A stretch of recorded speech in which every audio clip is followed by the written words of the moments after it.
children, it's Grandma Carla, and I'm in the car with my daughter, Esther. Say hello to everybody, Hi. Esther. And we are driving to Mississippi to pick up my other daughter from college, and I wanted to get one more story in before it got too dark to read.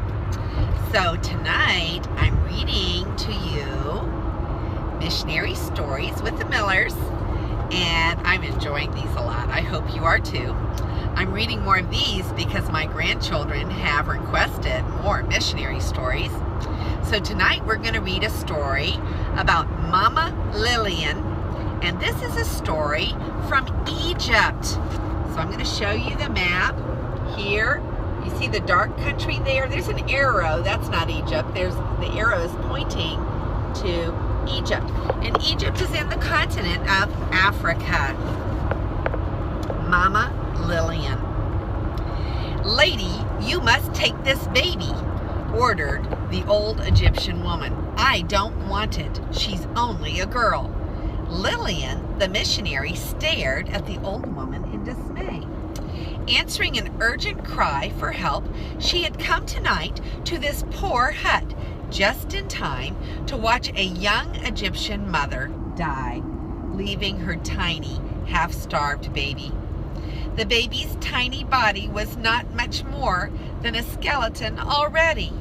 If her mother was dead and her relatives didn't want her, Lillian was afraid that the baby had no chance to live. Lillian lived in a small mission house with several other Christians, and there was not much room for a stray baby. But what other choice did she have? The child could not be left to die. "Lord, what should I do?" the young missionary prayed as she walked homeward down the dirt road, carrying the poor, thin baby. And all at once the answer came. "This is why I have called you to Egypt. You must start a Christian orphanage for children of Egypt who have no homes." Lillian obeyed the Lord's direction. A few days later, she rented a house with some of the last money that she had brought with her from America. With Farida, the tiny Egyptian baby, she moved into the house. Soon the word spread about this Christian lady who was kind enough to take the children that other people didn't want, and more children came to the little orphanage. Many times Lillian wondered where she would find money to buy food for all of her children. She was not allowed to get a job because she was not an Egyptian. There was no mission board giving support to her orphanage's home. But Lillian knew that the Lord would provide, and somehow He always did. One morning, when there was no food left in the house, a young boy came to her door to deliver a message. "Is this the place where they take children with no homes?" he asked curiously after he had handed the note to Lillian. "Yes, it is," the missionary answered. "You will need a lot of money, won't you?" the boy observed. Lillian smiled. "I suppose we will," she told the boy, "but God knows all about it, and He will provide." Let me turn the page here. "He will provide for all of our needs." The boy stared at her with wonder in his dark face. Suddenly reaching into his own pocket, he put something in Lillian's hand, and then he turned and ran down the street. The missionary looked at the small pile of coins in her hand and counted 7 Egyptian piastres, which would make about 35 cents. 1 piastre was enough to buy a loaf of bread, and 7 would feed her little family for a few days. "Thank you, Lord," Lillian whispered. Soon the house was too small for Lillian's growing family, and the Lord provided money to buy a small piece of land beside the Nile River. "We will have to make our own bricks," Lillian told the children, and so they did. The Egyptian recipe for homemade bricks was probably still the same as it had been when the Israelites were slaves in Egypt. All the children who were old enough helped Mama Lillian dig up piles of dirt, mix it with chopped straw, and add water from the river to make mud. After stomping in the mud until it was mixed thoroughly, they would pack it into wooden molds and carry them to be baked hard in the brick kiln nearby. After months of hard work, the new brick orphanage was finally finished. How the children rejoiced as they thanked God for providing a comfortable new home. Day after day, Mama Lillian would ride around the countryside on her donkey, finding children in need. The Egyptians in the villages knew her well, and even though they were poor, they usually had something to share with her to help feed and clothe the orphans. Even when Lillian was away, the work of the orphanage went on. The big girls cooked and took care of the little children, while the boys made chairs to sell in town. In those days, the country of Egypt was trying to gain its independence from England. One spring, fighting broke out in the town where Lillian lived with her children. Gunfire crackled all around and many houses were burned. "Kill the Englishmen! Kill the Christians!" men shouted, and the sounds of battle were dangerously near.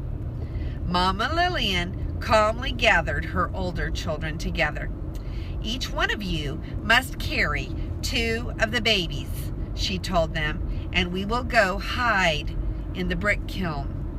Under cover of darkness, the nearly 100 children slipped silently from their home and hurried to the empty brick factory. Lillian, her own arms full of babies, followed last. Inside the brick kiln, she counted her children. "Oh no," she gasped. "2 are missing. 2 of the babies. I must go back to the house and get them." "Don't, Mama Lillian," whimpered the older girls. "Don't go out there. You will be killed." But the missionary was determined. "I must save the babies," she whispered. "Pray for me that God will keep me safe."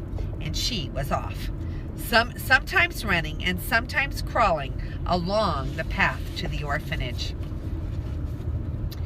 "Stop!" came a sudden shout in the darkness. "Who's that?" Shots rang out. "They are after me," Lillian thought fearfully.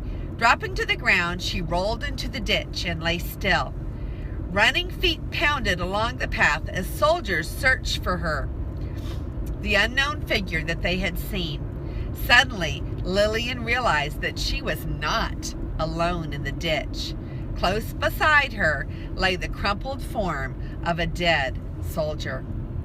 Nearer and nearer came the footsteps of the searchers, and Lillian prayed silently. All at once, the heavy boot trampled her shoulder as a soldier stepped right on her in the darkness. Lillian held her breath, but the man seemed to think he had only stepped on the dead soldier, for he kept right on going.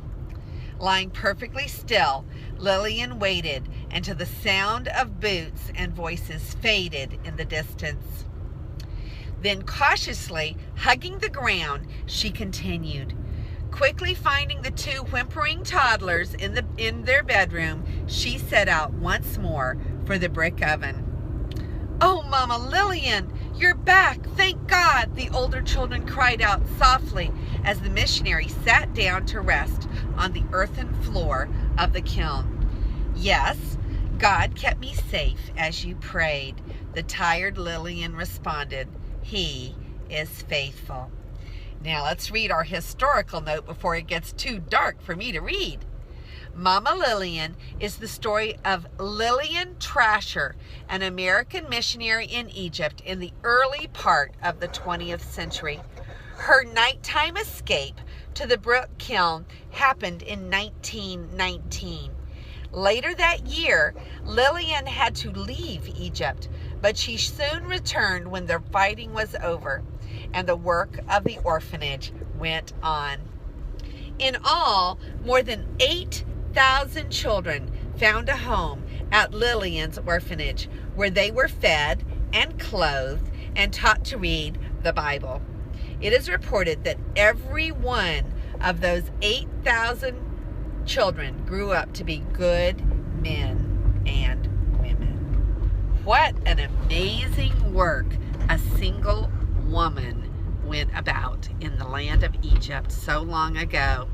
And again, this one woman, Mama Lillian, was listening to God's call upon her life.